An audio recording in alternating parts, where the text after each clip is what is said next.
order to make progress with your money, if you're not happy with the current situation you're in, or you're feeling the pinch of inflation, there may be things that you have to do in the short term to really get that long-term peace. So it is worth it. I'm telling you, it's not gonna be forever. Hey guys, welcome to this episode of the Rachel Cruze Show podcast. I'm so glad that you're here. So in this episode, we're going to talk about how to make progress on your money goals, even in the midst of a down market. I'll go over my checklist to help you avoid buyer's remorse, because we've all been there, but we don't have to make it a habit. Then I'm going to go over how to pay off $23,325 in debt in less than 2 years. But first, let's talk about 8 of the best financial practices to have in a down market. Take a listen. So the Consumer Price Index, which is a key measurement of inflation, rose 9.1% in June of this year, according to the U.S. Department of Labor. So this is the fastest pace of inflation since December of 1981. And we keep hearing inflation. Okay. Why it's important to know is because it does directly affect us, the consumer, which I know you feel day in and day out when it comes to your money. But here's what's fascinating. According to researchers at the Heritage Foundation, it amounts to $3,400 yearly of an income decrease for the average worker. So when you look at everything together, the average person in America makes $44,000. So if you subtract $3,400 from that, then you get $40,600. So, I mean, it's a pretty big decrease, you guys. You feel that in your paychecks when you go and you actually have the money and see, okay, what is my money actually worth now? And so it can be scary because there are things in life that you just can't control, and we cannot control inflation. We can control what we do with the money we do have and be smart about it, but it can be really, really difficult. So I wanted to give you guys some tips and some things to think about when it comes to staying in control of your money in what feels like an out of control situation, like a down market. So here are some best practices for you to take in, especially if you've lost $3,400 annually due to inflation. Number 1, budgets. You knew I was going to say it, but I'm going to keep beating this drum. It's going to be easy to just float through the month, spend money where you feel like you need to spend, and you are not the one that is really controlling every single dollar. So every single dollar needs to be stretched as far as it possibly can these days. And a budget is going to be the thing that's going to help you. It is your roadmap. Now, check out Every Dollar. It's our budgeting app. We have lots of tutorial videos in there to really explain how to do a zero-based budget. But this is one of the best habits you can get in. Number 2, cut back on expenses. So when you're doing this, remember, this is not forever. This may be just for a period of time until prices maybe go back down or your income goes back up, something changes in your life. But when you cut expenses, look at the things that you really just don't need. And those needs versus wants is really important these days. So there are just wants that we have that we think are needs, but aren't. So go through your budget and see, okay, where can we cut? Even if it's going to be for 3 or 4 months, maybe just think in January, maybe we can pick it back up. But for a few months, just to get in control, cutting some of those expenses. Number 3, do your research on insurance. This is an area that you can save so much money. We find this here at Ramsey Solutions all the time that make a really big splash, because things like your insurance policies, there are things that you just pay for, whether it's quarterly or annually, and you just stay in the same rhythm and you never check and look at rates. So look at all of your insurance rates, because you can actually save thousands of dollars by maybe even switching your coverage if you can, or even companies, because you'll have a better rate somewhere else. Number 4, take a serious look at lifestyle inflation. So we talked about cutting expenses, but it is just funny to me when things come into our lives that you just feel like, oh yeah, it's just part of the rhythms, whether it's like Amazon Prime or, Disney Plus, or these things that we didn't have even 5, 6, 7 years ago, but now they're just a part of our budget and our lives that we really still don't need. So look at it, because also if you get a raise and maybe you're making more money, maybe you switched industries from 2020 and you're working somewhere else, and you're making more money, naturally, when you have more money, you're going to want to spend more money. So making sure that you're in a good financial position before you increase your lifestyle. Number 5, stop impulse buying. So we always joke about it, and I'm guilty of this, of like, oh, I go into Target for toothpaste and I walk out spending $258, and all this stuff or whatever it is. Like there's jokes about it, on Instagram I see, or people, friends talk about it. And it's become a joke. But for real, you guys, for real, if you are looking at every single dollar, you have to be diligent. So the impulse buying, it has to stop. You have to really be able to say, why am I buying this? Was it planned? Is it in the budget? Number 6, don't shop at certain stores out of habit. So ask yourself, if I shopped somewhere else, could it be cheaper? Grocery stores are a great example of this. Depending on the store, the prices can vary greatly. So look to see, is there a store that I can shop at that I can get a better deal? And even if you don't know your way around it, I know there's some things out of convenience, but if you really are looking to save money, this is a great option. Speaking of grocery stores, number 7, meal prep and find ways to stretch your meals. So food will always be a budget buster for majority of people. So if you can figure out, hey, what food do we actually need? What's in our freezer and our pantry this week that we can use as part of a meal?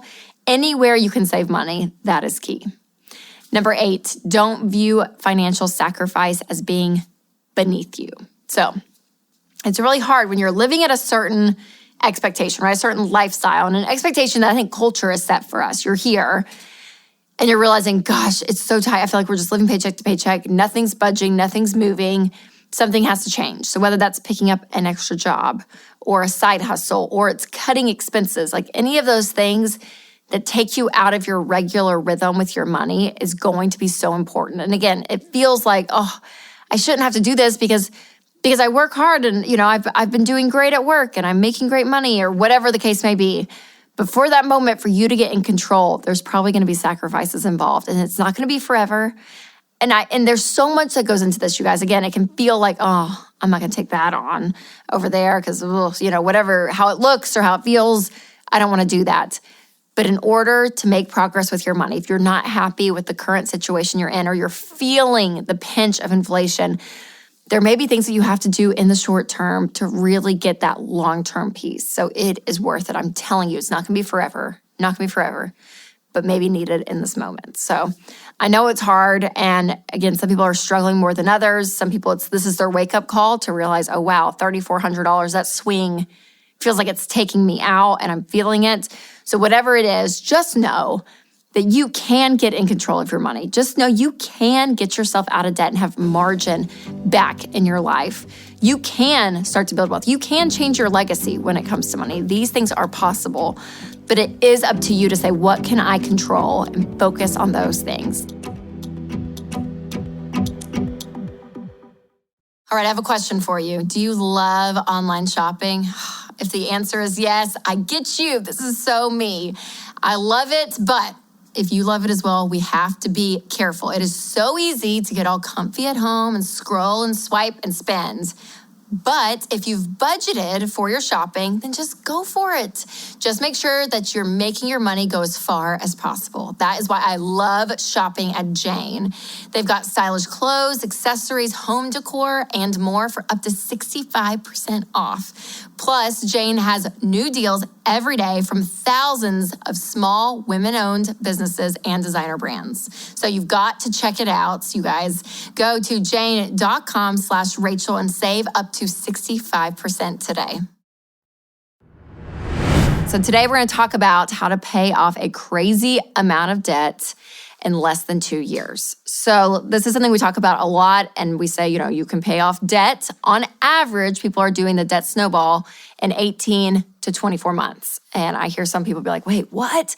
So listen, different income levels, different debt levels, but I want to boil it down and actually give you the math. And the problem is, with inflation and everything costing so much, debt continues to be a huge problem today. So let's look at the average American out there. So the average amount of debt for one American adult is about $58,604. Now that includes your mortgage, which if you're doing the Ramsey baby steps, you don't pay off your mortgage in the debt snowball. So if you look at just consumer debts, then that means the average person owes $23,325. Now, with the median income for one single person is around $44,000 in America today. So when you look at all of that math, let's break it down and how they can do it in 2 years or less. Now, big disclaimer here, this is just an example, okay? Your numbers may look totally different than all of this, depending on where you live, how much debt you have. So don't get on the comments like, my gosh, Rachel doesn't know what she's talking about. Listen, it's gonna look different for everyone, okay?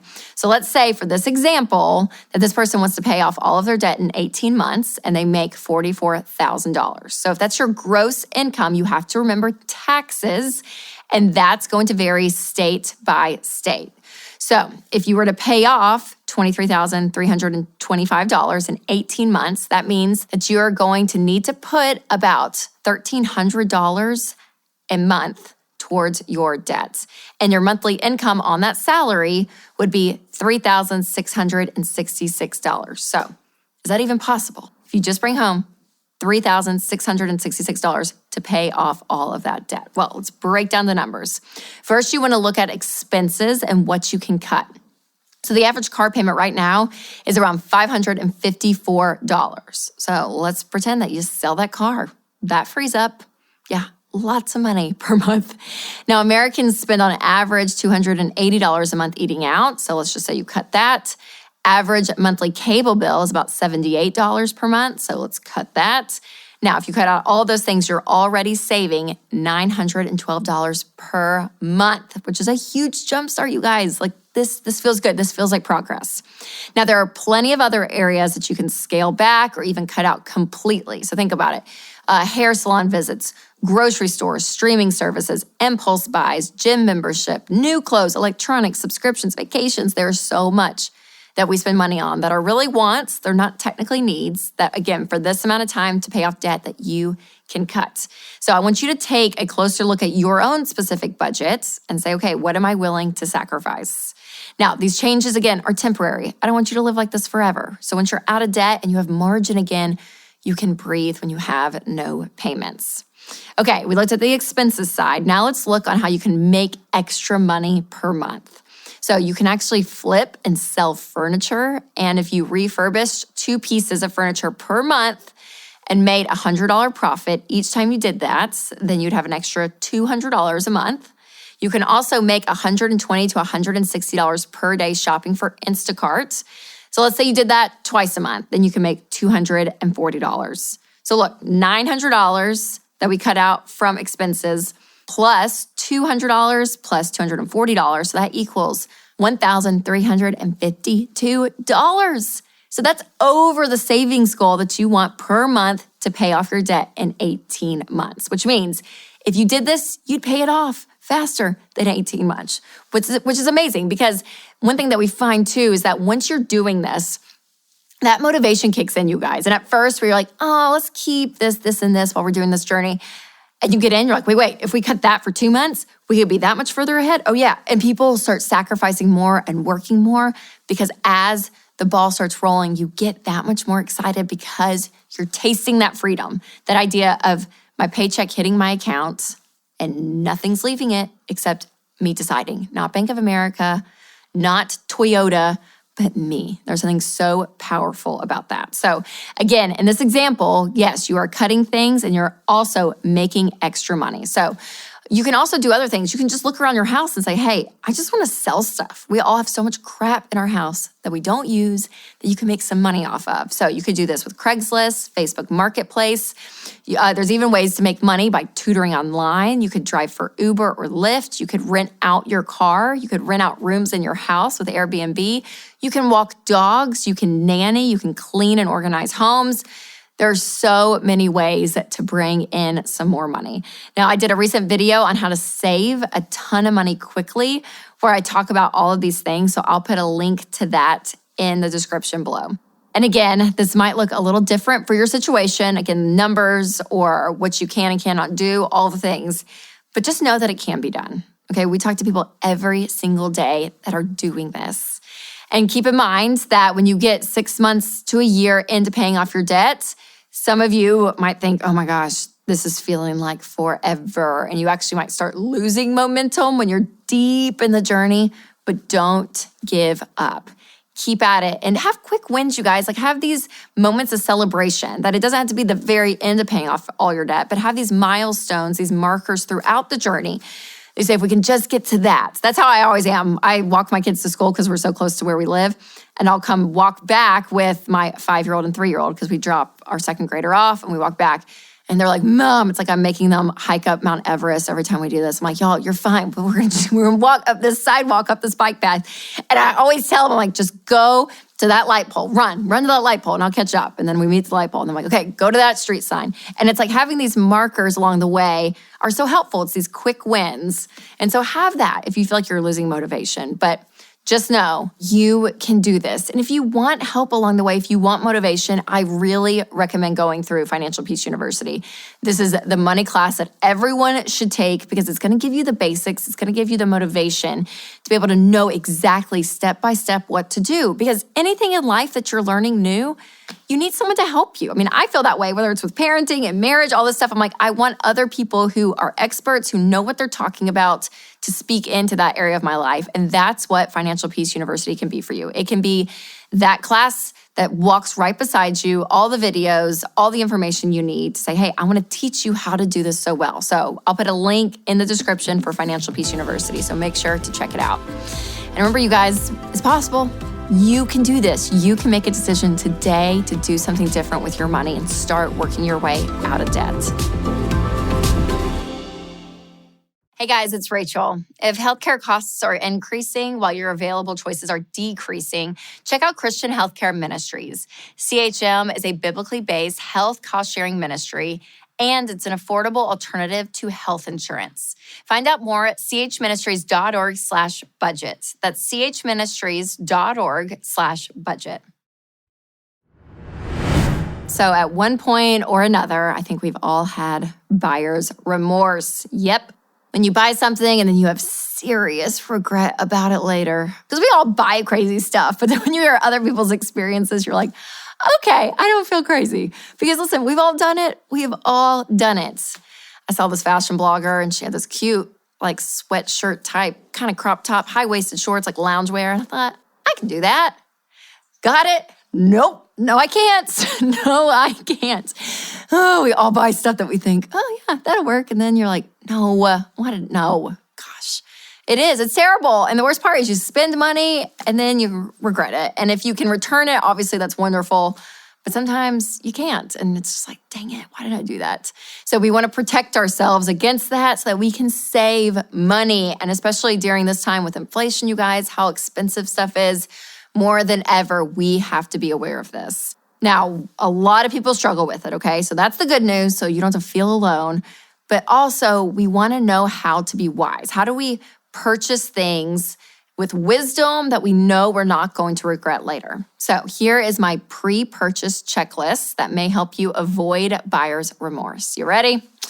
It's actually stuff that I ask myself before I buy stuff because I've been in this situation far too many times. So, number 1, do I have the cash to pay for it right now? So this is important. This is, because this means if you got to go into debt for it, it's an automatic zip. Nope.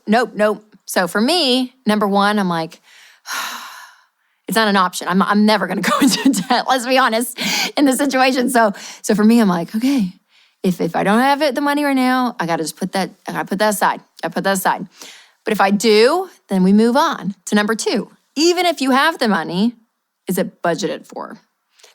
This is a big one because you can kind of finagle and be like, yeah, well, the money's there. But listen, if you have a budget and you know where every dollar's going, that means everything else has been allotted, which means you either have to change your budget. And if you're married, you have to agree with your spouse on it, or you have to say, okay, I'm going to put a line item in next budget and figure out if I can buy it then. Ask yourself this other question, number 3, will I use it? And this is a big one. Now, I'm sure your intention always is that you're going to, but I have learned this for me with purses specifically. I will see a cute purse. I'm like, that is so cute. I know I'm going to use that. And then I buy it. And do I use it? No. I use the same dang purse that I always carry around because I'm not switching purses all the time. I don't have time for that. So now I have learned I'm not going to buy a purse. Probably not. in a long time, probably won't be purchasing a purse because that's usually where my buyer's remorse is. So you really have to think through your life day to day. Am I really going to use it? All right, number 4, how long have I been wanting it? Have you wanted it 1 minute, 60 seconds ago? Yep, take a breath, girl, take a breath. Wait it out. Now, if you've been wanting it for like 2 weeks and you're like, okay, I've really been sleeping on it, it's something I want, then that's a good filter. All right, number 5, if nobody sees it, do I still want it? Yeah, that's a little stab in the heart, right? How much of your motivation to buy is for other people and to be complimented and affirmed and all of that, right? If that's your motivation, it's probably not great. But if you think, no, I still want it, I don't care who sees it, but I want this for me, then we can move on. Number 6, how long have I known about it? So a lot of social media influencers, they're pushing like really trendy things. And you're like, oh my gosh, I never knew that existed. Now I feel like I need it. No, you didn't even know it existed like 2 minutes ago. So again, wait it out. The biggest thing here is time, you guys. Give yourself time. And if you're still wanting something, then the idea of buyer's remorse probably gets smaller and smaller. So, I mean, it's a tough one. And I'll say this, for me, buyer's remorse recently has been through things that I have forgotten about because subscriptions, they are like my enemy. I will sign up for something and have no idea, like 2 little boxes were checked, and then they renew. I got hair products sent to me in the mail. I got a shipping confirmation. I was like, I didn't order that. No, but I had ordered it 3 months ago, and they had put me on a quarterly or every 3-4 times a year on their subscription. I was like, no, I don't need this. So then I had to call and cancel. And then it happened again. No lie, happened again. And I was like, stop it. And then I got an app, the same thing. It renewed. And I was like, what is happening? So I'm just not an organized person. I need to do better, you guys. That is like my fault 100%. But that's where my buyer's remorses are. So if you're getting a subscription, heads up, look to see, am I checking a box that I don't realize I'm checking, that they're going to keep me in this dang loop and I have to keep buying this stuff? So it's hard. It just sucks when you spend money and you're like, I don't want that, or I didn't want that, or I didn't know I was doing that. So we have to be diligent and intentional. So I want to know your tips about how to avoid buyer's remorse. So if you have them, put a comment below because I want to know. And also share this with a friend who loves to shop and man, I know you love to shop, but you also know they want to save money. Oh man, buyer's remorse, you guys. It is a real thing. But honestly, if you just become even more intentional, ask yourself these questions, it is going to help you, I promise. All right. Thanks so much for listening to this episode, you guys. And if you have not subscribed to this podcast, make sure to hit that follow button. And if the spirit leads, you can leave a review. And as always, make sure to take control of your money and create a life you love.